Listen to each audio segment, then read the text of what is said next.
Hark the bardic paladin, who sings and plays again. He tells the tales of glory and weaves a magic story. He'll join you at your table and ask you to share a fable. Heroes of humble origin, villains who must be fought again. No matter their skill or prowess, the people in life are countless. So we pray you heed our request. Enjoy this tale of sidekicks and side quests.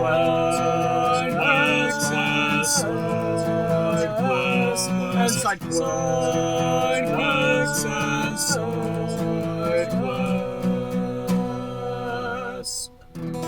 Episode 51. Ester Van Missive, the Hafling Courier. Welcome to Sidekicks and Side Quests, the Dungeons & Dragons podcast that helps to put humans back into humanity and breathe life into your campaign NPCs with backstory and bravado. That's right, we're building a world, one character at a time. I am your host, Kurt Krenwelge, the Bardic Paladin, and I'll be joining Kay Laird's table in the levitating platter. Hello, everyone, and welcome to another exciting episode of Sidekicks and Side Quest, the best unofficial Dungeons & Dragons podcast, in my humbly biased opinion. I'm joined by a fan of the show who was brought into our community by one of our previous guests. So I'm going to go ahead and turn the microphone over and ask, would you care to introduce yourself and tell us what it is that you do? Hi, I'm Kay. So as Kurt said, I was brought to the podcast by a previous guest on the podcast, Joseph. My name is Kay. We play a campaign together online, so I get to play next to Tavish on a regular basis. So as to what I do, very clearly I do D&D, and I also work with dogs for a living. Plus, I'm a bookkeeper, so as you can tell, I'm a busy person. Oh, wow. Do you teach the dogs how to do bookkeeping as well? I would if I could. Maybe if I get the right collie or the right doodle, I could do it. Awesome. It's good to know that dogs can be trained up to those levels of skills, hopefully one day. Someday. Well, that's super cool. So you play D&D, you work with dogs, and you do bookkeeping. It sounds like quite a wonderful life. Oh, and I should say climbing, which is the dangerous aspect of my life. Look, I work out so I can just do a quarter of what my characters can do. Do you currently, or have you ever played Dungeons & Dragons? Yes. So, I have been playing Dungeons & Dragons since high school, which is give or take, 15 years ago. So I like to say I've been playing D&D for about 10 on and off. I have done a lot of homebrew stuff with people, a lot of online, but I've also been involved with Adventure League here in New Brunswick, Canada. By the way, we play D&D in Canada. There you go, folks. You've heard it here on this podcast by 3 Canadians. D&D does in fact exist in Canada. I have had some experience as a DM, but not a whole heck of a lot. Okay. I can't say that I'm a very skilled DM. I can write it for you, but I'm not going to sit in the hot seat. Ah, I see. Yeah, cop out. Well, that's okay. I know I was first nervous to try my hand at being a DM when I first started playing with 4th edition. We actually rotated Dungeon Masters, so if someone thought of something cool, like a cool story we wrote up, that we would sit in and kind of work everyone through the adventure, and then when we were all done, it's like, okay, now I get to go back to being a player and someone else will be the dungeon master for a while. So that's always a cool method to try out. Suggestion that I'll throw out there if you want to try and flex those DM muscles a little bit more. Do you have a favorite NPC character from an RPG, D&D, video games, etc.? And why are they your favorite sidekick or NPC? So I had actually written 2 for this one, and I forgot to send you the second one because the person that runs the second one was editing this for me. So okay. I can't spell my way out of a paper bag. I have an editor. So currently, I'm listening to another D&D podcast, one of 5 I think I listened to. So Margaret a Black Lily from the podcast Campaign Skyjacks has become a big favorite of mine. Okay. She's a wonderful take on folks who are sex workers. The way she connects or gets physical with people is incredibly empowering, rather than made out to be sinful or, disgusting, for lack of better words. Mm-hmm. She really takes one of the current PCs right now who's struggling through a life change. I really do not want to spoil anything because, guys, it's a good podcast. Okay. She really, really helps him work through his stuff. So, Okay. yeah, I find that the whole Black Lily concept is very interesting because not only are they sex workers, they're also in many ways psychologists. So it's a really, really nuanced, like I'm talking mostly about the Black Lilies himself instead of Margaret's personality, but it's a very nuanced take on something that we still currently struggle with in the modern era. As to the character herself, she's very sweet, but she's also dead honest to a point where there are times where the character she is assisting is like, I really don't want to talk to you. Kind of sounds like one of the character archetypes that Joss Whedon's Firefly addressed. And her name escapes me right now, but I can picture her clearly. I know who the actress is in my head, and I know the character she played in Firefly, but, these courtesans from, like, the Pleasure Planet or whatever that worked on Mal's ship and very much was not only this sex worker, but also kind of helped talk people through different things from her particular perspective on life. Yeah, are you thinking of Inara? Inara, yes. Inara Yes. from Firefly. Yes, so that was my introduction. No, that's not true. It wasn't my introduction to the world of sci-fi, but it definitely kept me hooked. Yes, I think Firefly is a show that was taken from us far too soon, and I didn't maybe necessarily keep up with it when it was on TV, but I got hooked onto Firefly as a fandom in my college days. And the fandom is pretty decent, too, I find. At least my interactions with them have been very good. To that second character I mentioned. Oh, yes, go for it. So this is actually a character from the campaign that Joseph and I both play in called Gloria. Again, I have a type. She is a former sex worker. Okay. Except in her case, she's become more of a rogue, continuing to use her charisma to act more like a spy. She is the leader of our merry band of fellows, or I think I believe that the team name we've come up with is the Standing Points. She is short, literally. She's a halfling, but okay. She is short when she speaks to you, or can be anyway. She can be a seductress, and she is also very maternal. So she is someone who wears many, many faces. And Michelle, our lovely DM, and also my editor, is extremely wonderful at portraying her. It's great when you have a dungeon master who's able to bring characters to life. So certainly kudos to Michelle, your dungeon master, for being able to bring those characters you love to life.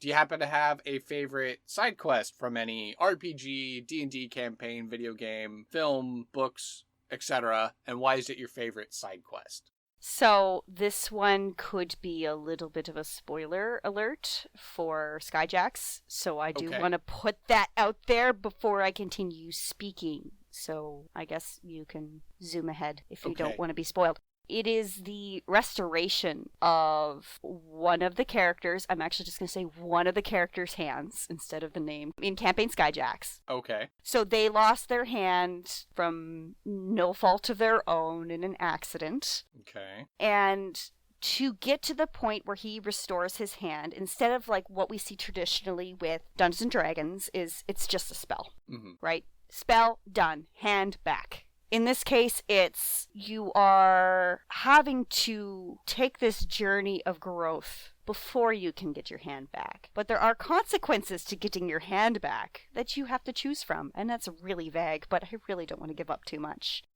It weaved very well into the main quest, weaved very well into the main story as it currently stands, because there's a lot of big stuff going on in the horizon. And you can see, like, as a gamer as well, in my head, I could mentally see the quest log where we're like, restoration of hand, also stop the big bad. Right. I think we all have.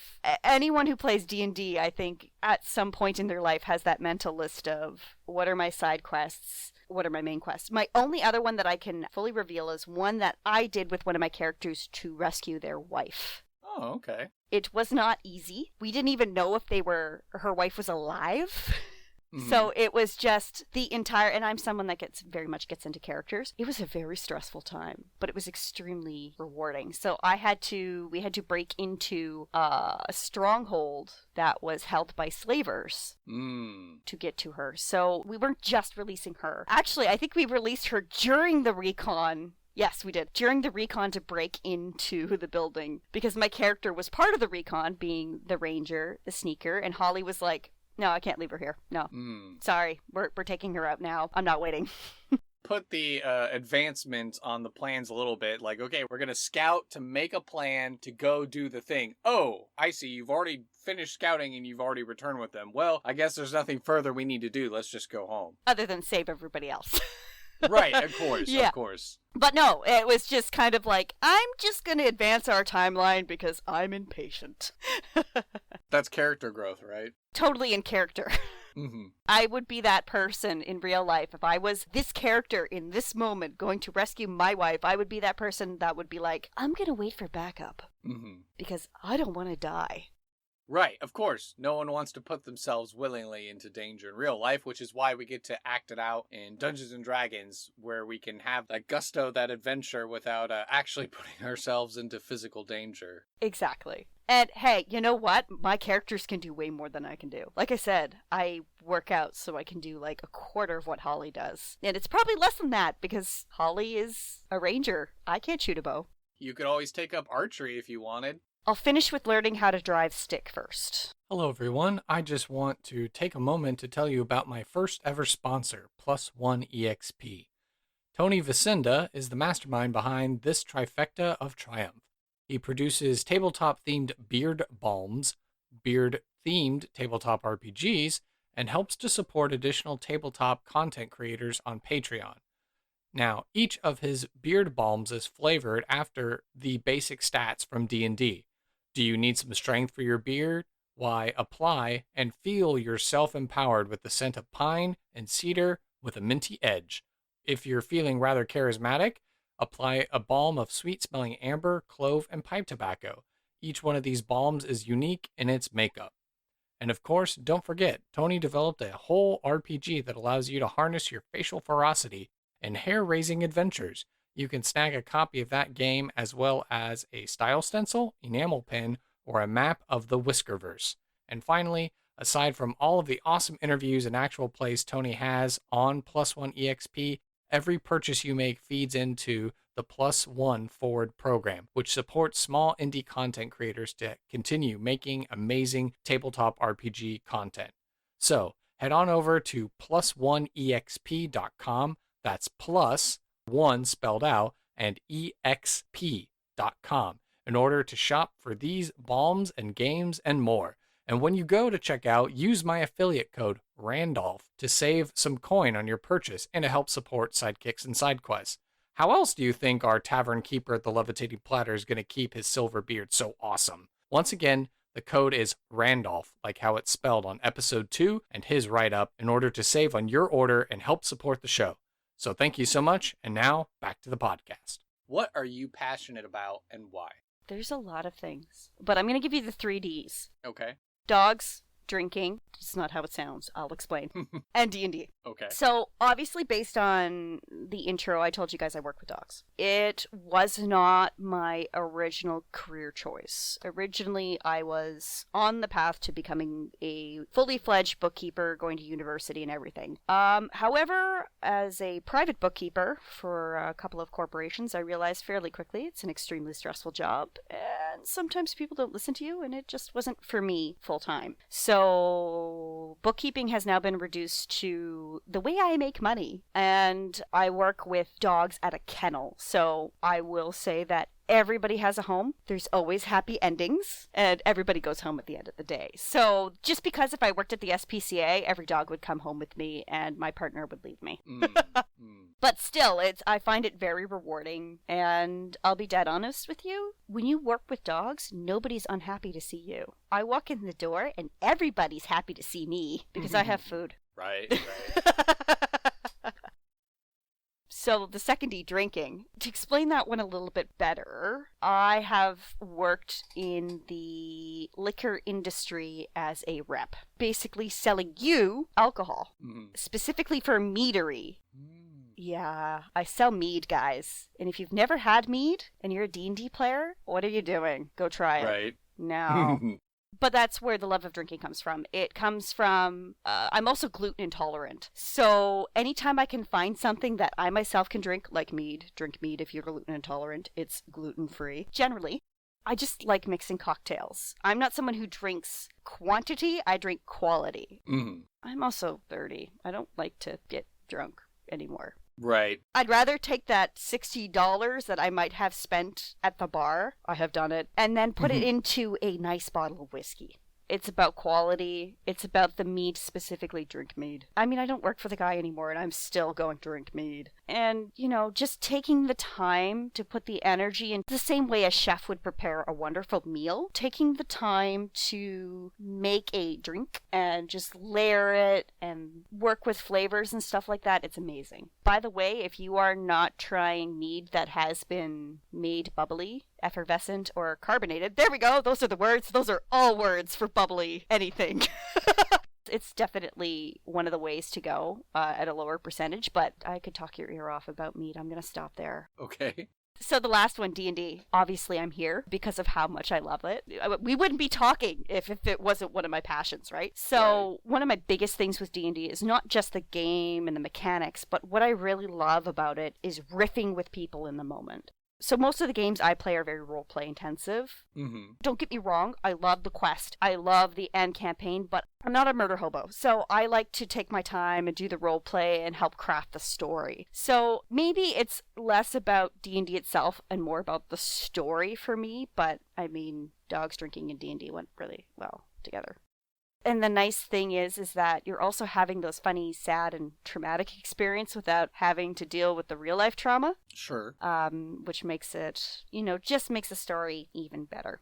Of those three, if I had to only have one for the rest of my life, I'm sorry, D&D, but it's dogs. There's a reason why dogs are man's best friend. They're pure little beings of love. And I truly believe there is no such thing as a bad dog. Just a poorly treated, poorly trained dog. We've learned quite a bit about our guest, and so I think it's now time to head into some NPC creation.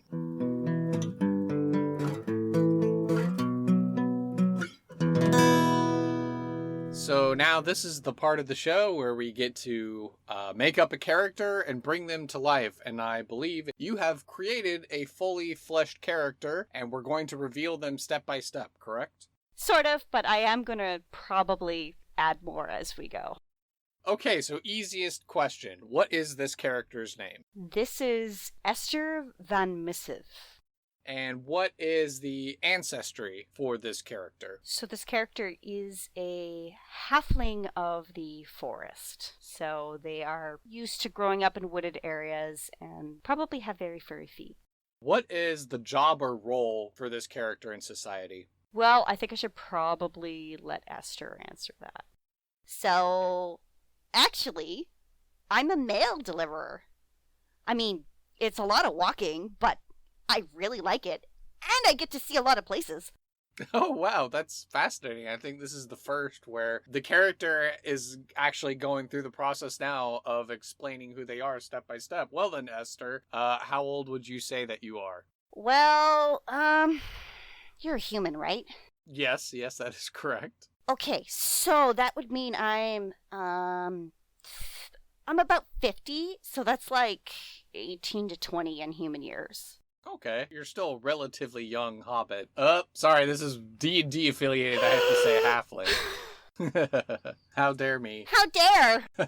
All right. Well, since this is an audio medium, Esther, can you give us a physical description of yourself? Right. Okay, so I'm not very tall. I mean, obviously I'm a halfling, but even for a halfling, I'm not very tall. I'm a bit on the stout side. I mean, I walk a lot, so as you can imagine, I have calves for days. My mom also says I'm barrel-chested, so I guess I'm a little bit on the squarer side. And my hair. Okay, so it's like a brown, mousy brown, like a field mouse kind of color, and really curly. Eyes-wise, my eyes are deep set, and they're dark brown. And of course, like I said, I'm very fit, because, male's heavy. Like, I mean, it's heavy. People, seriously, quit overpacking your envelopes! Please. I have to walk long distances. Also, yeah, I'm tan. Just because I'm outside a lot and windblown. So I kind of look a little older than 50. More like, I've heard I look more like 60. I get that a lot. And then you have the pleasure to tell people, actually, I'm only 50. And then they're like, oh, wow. Exactly. And people tell me I'm very mature for my age as well. But I mean, I have to be. I'm carrying the mail. And that's incredibly important.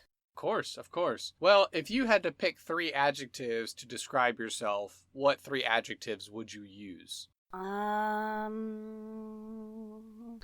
quick, I'm stout, and I'm chatty. Okay. Those are 3 good adjectives. And there's nothing wrong with being chatty. No, of course not.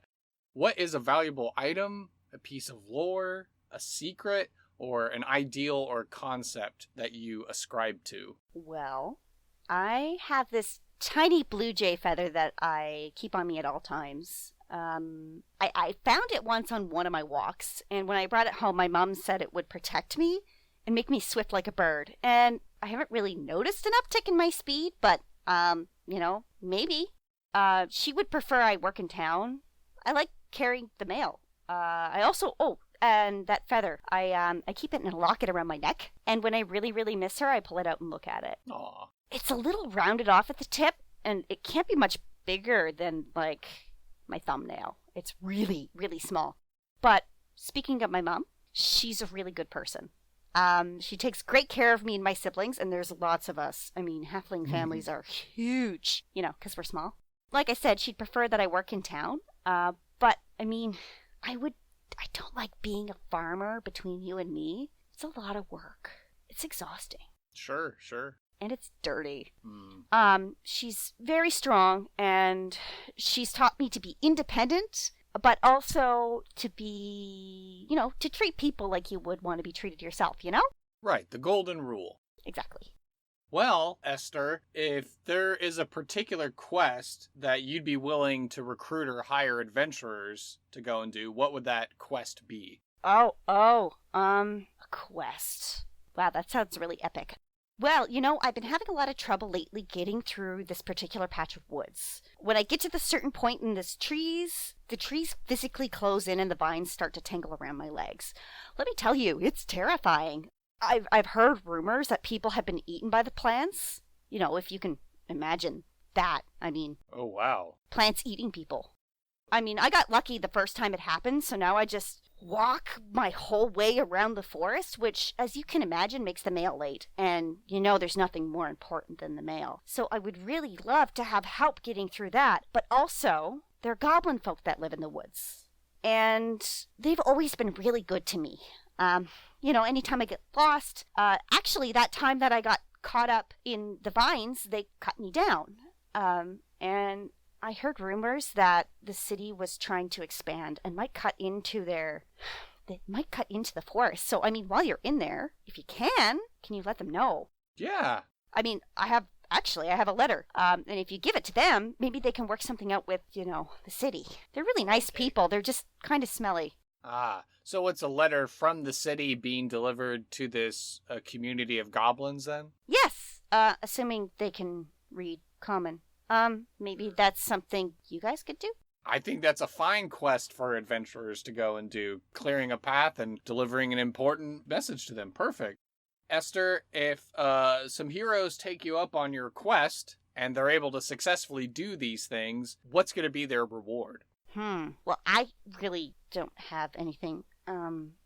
Oh, wait, the post office. I bet the post office would be happy to pay them in gold. And actually, I wouldn't be surprised that if you asked, if you helped them out and made my job a little easier, they would take you, to any destination that you wanted to. I mean, within reason, of course, as long as it's on the mail route. Okay. We have carrier griffins, so we could cut your trips down by a couple of days.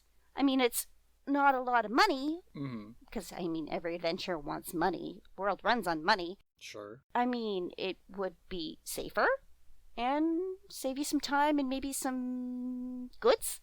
Wow, yeah, no, any opportunity to expedite travel is a welcome one for adventurers, certainly. But now we have to consider the other side of this quest. What do you imagine is going to happen if these adventurers fail to clear the path and deliver the mail, or they refuse to take your quest? What's going to be the consequence of that?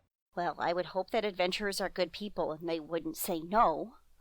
But I guess if the trees didn't get cleared, not cleared, but the path didn't get cleared, well, I would have to take more dangerous routes, like through the mountains to cut the time down, or, have to walk all the way around the forest. And, if they don't get that letter to the goblin people, would they all die for expansion? And also, look, I also carry medicine as well with me sometimes. I'm not really supposed to tell anyone that, but sometimes there's stuff that is too sensitive to be flown or bounced in a cart, and I have to take that. And they put that in my care, so honestly, someone could die if I can't get there fast enough. Well, I also happen to have some other questions for you if you have the time to answer those as well. Yeah, let's go for it. Okay. Do you mind walking and talking with me? Sure. Well, Esther, what are your goals and motivations? Ooh, that's tough. Okay, so I really enjoy helping people, but I'm really squeamish, and I faint at the sight of blood. So, as you can imagine, I wouldn't be a good doctor. And I've had my fill of younger siblings, so I don't want to take care of other people's kids, So this is how I help. I help by delivering the mail. Because without the mail, how would we know what's going on in the next town? I really enjoy being fit and exploring. And honestly, I want to see every major town on the continent. I want to go where no Hafling has gone before, if that's possible. Mainly, I just want to deliver the mail. Esther, how do you think these goals and motivations affect your general personality? Well, I definitely think it makes me determined and focused. I love to travel. And it means I don't always keep my nose to the ground in front of me, so I get to explore and see new places while my head's up doing my job. Mom raised me to be a happy, positive person, and quite frankly, that really helps when the road is a little harder to keep my spirits up when I get lonely. I'm always happy to see someone on the road, because to be honest with you, most of the time I'm alone. And that can be pretty scary, but trust me, I've got tricks up my sleeve to keep myself safe. Well, Esther, are there normal ways that you interact, say, with family and friends versus enemies and rivals versus people you work with versus other adventurers that you find on the road? Well, I try to treat everybody with kindness. And like I said, try to treat them the same way I want to be treated. Of course I'm going to treat my family different. They're my everything. And, that's where my pay goes from the mail. I find that more people are willing to help you in any situation if you treat them well, like a living, breathing person. Except for Clark. Clark is always trying to outdo me. We graduated from mail carrier school at the same time, and he thinks because he's taller and has longer legs, he can deliver mail better than I can. I really hope he falls over and breaks an ankle one day. Jerk. Well, hopefully you and Clark can one day mend your relationship. No. But not to dwell on it too long, do you have any particular accent or language that you tend to use? Are there any idiosyncrasies in the way that you act or speak? Okay. So, I do tend to talk and run on sentences, and I, lose my words and stammer sometimes, just because, I'm talking so fast and my brain is going so fast that I lose things. And often, I will forget what I'm talking about. Sometimes it's really, really hard to focus on anything else when you're walking, and when you're trying to focus on delivering the mail, you lose yourself in conversation sometimes. I purposefully try to speak without an accent and in as clear language as possible, just because I meet so many different people and you're never sure if common is actually what they speak. I've been told I'm very nasally. Do I sound nasally to you? A little bit, but, that's not too bad. Clark says my voice is high pitch. Well, Esther, how have you made an impact on the world? How have you shaped your local area? I like to think that I'm making a large impact in a really small way.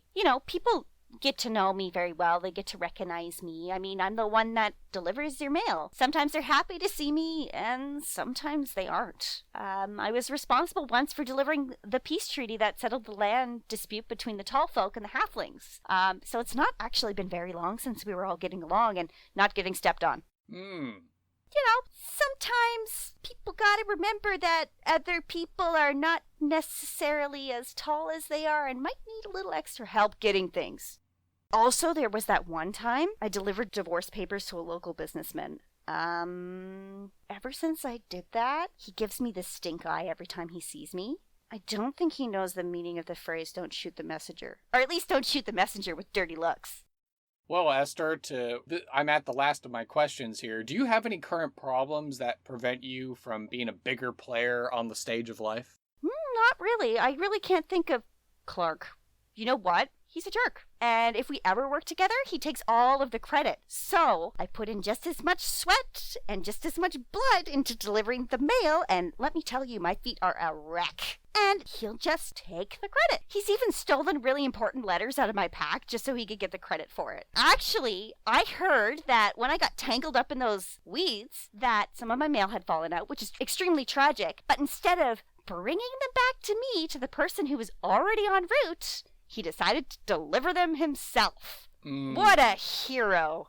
Oh, man. Well, it sounds like, once the adventurers are done helping to trailblaze a little bit and deliver this important letter to the goblin folk in the woods, it sounds like perhaps there might be a future quest to help amend the relationship between you and Clark, it sounds like. I don't think so. All bridges are burnt. Oh boy. Oh boy. Well, I think it's only fitting now that we head into a random encounter.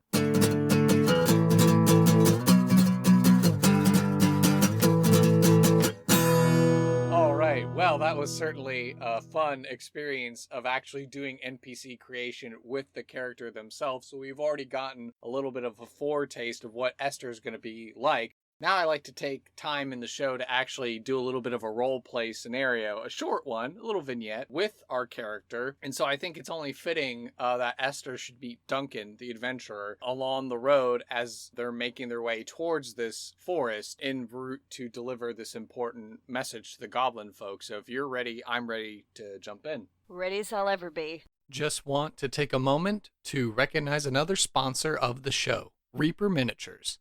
They have been Texas Titans of the tabletop industry since 1994. They're right here in my backyard, and they have an amazing warehouse and game store. They make everything from paints to gaming accessories. Stream on Twitch with tutorials and interviews, and host the ReaperCon, this year back in person from September 2nd to 5th, 2021 in Denton, Texas. Whatever system you're running, whatever game you're playing, Reaper has a miniature that has you covered. Want to include Randolph in your game? Then might I suggest looking at their catalog for SKU number 77661. Perhaps you need a Lord Grubbub. Check out SKU 02646. Are you in the market for your very own Skink Nose the Lich? Look no further than SKU number 77280. Every time you shop with them and you spend at least $40 on your purchase, they will give you a cool new mini for free. And this miniature of the month is always something new. And if you're wondering how you can enjoy the benefits from my sponsor, if you visit my website, you can find a link for our sponsorship and use my referral code link when you shop to help support Sidekicks and SideQuests and get you some savings. By clicking that link on my website, it helps to track the traffic that our show directs towards Reaper Miniatures. The more traffic, the more that our Texas powers will be able to combine. So again, go check the link out on my website in order to use my special referral code, and be sure to follow Reaper Miniatures on Facebook, Twitter, Instagram, Twitch, and YouTube. And be sure to sign up for ReaperCon 2021 and tell them that Sidekicks and SideQuests sent you. So thank you very much to this sponsor, and back to the podcast. After having concluded his last adventure over the mountains with the Sky Elf village and hunting some manticores, Duncan has made his way back down the mountains on the other side, and he stumbles upon this little village, this quaint little village, and as he's looking around for a place to lay his head, he can see that there is a business that he hasn't encountered before necessarily, and it looks like it's got a scroll with some wings on it, hanging on a sign, and as he enters the shop, he notices the door's a little bit lower, so he has to kind of duck down as he goes in. The door, cha-ching, and he looks around and he goes, hello, my name is Duncan. Is this some sort of courier letter delivery business? You got it. How can I help you? Oh, well, hello. Well, my name is Duncan. I'm an adventurer by trade. I can refuse no quest given to me. I'm homicidally brave. I'm known throughout these lands far and wide, and, well, I just had never encountered a physical space where you could request a parcel to be delivered. That's excellent. Well, it's been a while since I've written to folks. Thought maybe I could write a letter and have it delivered to my folks, if that sounds all right with you. Certainly, we can definitely do that. Did you say you were an adventurer? Why, yes, I'm Duncan, the homicidally brave. Duncan will kind of fidget in one of his pockets, and at some point in his past, he got business cards made, and he'll just kind of give you like a little fantasy equivalent business card that just kind of is like, Duncan, homicidally brave adventurer, can refuse no quest. Oh. Okay, wait, stay right there. I will be right back. And she hops off a little stool behind the counter, and then he just hears pitter-patter of little feet. And then, where did I put it? Where did it go? Where is it? And then, and then pitter-patter of little feet back up, and you hear, "Ngah!" as she gets up on the stool, and she says, okay, so this letter is extremely important. Can I trust you with an extremely important letter? Why, yes, of course. I've delivered letters for other people countless times. So as she's saying this, she's got the letter in her hand, and she's just jerking her hand towards him, like, you might get to take it, but you might yank it out of your hand at the same time. Okay, so there is a part of my route that, for some reason, has become extremely, extremely overgrown, and I can't get through it. And because I can't get through it, I can't do my job. And I mean, last time I tried, I got roped up by vines, and I was hanging upside down, and that's not fun. It's seriously not fun. But, okay, back to the letter. This letter is very important to save my friends that are in the woods. Oh, okay. Certainly. Well, who would I be delivering this letter to, these friends of yours in the woods? The goblin folk. And she watches him for his reaction. She's looking at him very closely. Interesting. Well, tell me more about these goblins. Are they hostile? Are they friendly? Only if you're a jerk. I mean, if you go in there with an open and honest demeanor, you shouldn't have to worry about fighting them. There's one of them. What is his name? His name is, Small Fry. Yeah, Small Fry speaks a bit of common. And if you can find him, you might be able to help him explain what's happening. Listen, the village wants to expand into the woods. And while that's a good thing, currently the area they're talking about expanding into is where the goblin folk live. You can see how that would be a problem. Right, certainly. And as long as the goblins aren't actually harming anyone, then there's no reason why they in turn should be harmed. Exactly. There's the occasional highway robbery. But, they're all very good to the mail carriers, and we have no problems with them. And generally, if they never prey on people who are on the road by themselves, or, people who look like they have nothing. I mean, if you're flashy, that's your own fault. Sure, I've had my scrapes with goblins in the past, but they've all seemed to have been of the meaner persuasion. They've given in to maybe the more darker gods of the pantheon. So, okay, well, fair enough.